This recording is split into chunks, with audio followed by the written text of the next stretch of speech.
The Galactic Concordance had seen it all. Or so they thought. They'd welcomed species born in fire, beings of pure energy, and civilizations that lived on the backs of cosmic leviathans. But nothing, absolutely nothing, could have prepared them for the humans. The first contact was an accident. A small, unassuming human scout ship, the Odyssey, had stumbled through a forgotten wormhole and found itself in the heart of Concordance space. The ship was quaint. It was a clunky asymmetrical vessel, scarred with re-entry burns and patched with what looked like sheer willpower. High Commander Zorax of the Cathar Dominion, a being whose species had conquered 1,000 worlds, surveyed the human vessel on the main screen of his dreadnought. The star, his lip tentacles curled in amusement. "Scan their military capabilities," he rumbled, his voice like grinding stones. The report came back almost instantly. The ship's weapons were primitive, projectile-based systems. Its shields were barely their energy fields. Its FTL drive was, by galactic standards, a glorified firecracker. The crew consisted of just 12 beings. Zorax let out a booming laugh that echoed across the bridge. "Prepare a standard subjugation fleet. They will surrender within the hour." The human captain, a woman named Eva Restova, appeared on screen. She looked tired.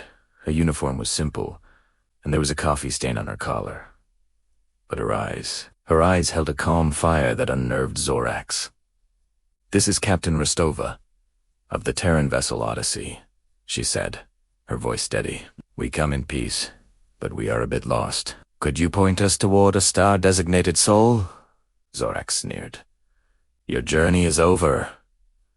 Hyun, you have trespassed into Concordance territory. Surrender your vessel and your world, or face annihilation." To emphasize his point, a fleet of 100 Cathar cruisers warped in, surrounding the tiny Odyssey. Their sleek, predatory forms gleamed, bristling with plasma cannons and singularity launchers. It was a display of overwhelming force, meant to cow any fledgling race into submission. On the screen, Captain Rostova just sighed. She took a sip from a mug. "Look, we really don't have time for this," she said. "We have a strict schedule. If you're going to be difficult, I'll have to call my superiors." Zorax was incredulous. The audacity. "Call them," he dared. "Let them watch as your world's first starship becomes its last monument." Restova just shrugged and tapped a few controls. "Command, this is Odyssey." "Yeah, we found that wormhole. The locals are, well, they're not friendly. They're demanding our surrender and threatening Earth." "Yeah, the usual posture." "Okay. Sending you the coordinates now. See you soon." She cut the transmission.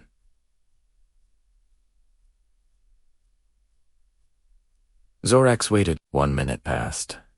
Then 2. The Cathar bridge crew began to chuckle. The tiny human ship just floated there, pathetically defiant. Then, reality tore itself apart. It wasn't a standard hyperspace entry. There was no shimmering portal, no graceful arrival. Space itself screamed, a jagged, bleeding wound ripped open behind the Odyssey, a chaotic vortex of colors that defied physics. From this violent tear in the universe emerged a ship, but ship was the wrong word. It was a monstrosity. It was a kilometer-long beast of gunmetal gray, shaped like a brutalist arrowhead.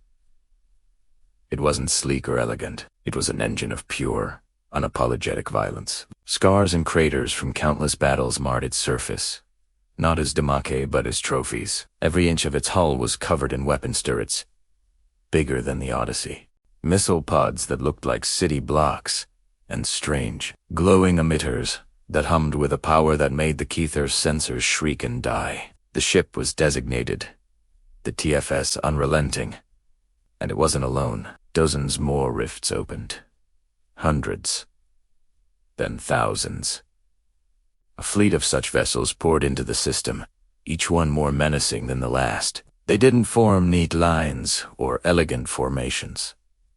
They swarmed, a chaotic tide of iron and fury, positioning themselves with a speed and aggression that was terrifying. The combined energy readings overloaded every sensor in the Concordance fleet. A new voice, a man's voice, crackled across the Cathar bridge, overriding all their systems. It was calm, almost bored. "High Commander Zorax, this is Fleet Admiral Jensen of the Terran Defense Fleet. Captain Rostova informs me you have demanded the surrender of Earth. I am here to formally decline your offer." Zorax was speechless. His tentacles were trembling. This is impossible. Our intelligence on your species showed that we were a primitive, divided race that just recently achieved spaceflight. Jensen finished for him. "Oh, that. Yeah, we let you see that. It's a very old trick. We call it playing possum. See, we learned a long time ago that the galaxy is a scary place. So while we sent out little explorer ships, like the Odyssey, to say hello, we were building these for the ones who don't want to be friends." On the main screen, one of the human dreadnoughts casually targeted a small, uninhabited moon nearby. A beam of pure white-hot energy lanced out, and the moon, a rock the size of a small country, simply vanished. The voice continued, its tone still unnervingly pleasant.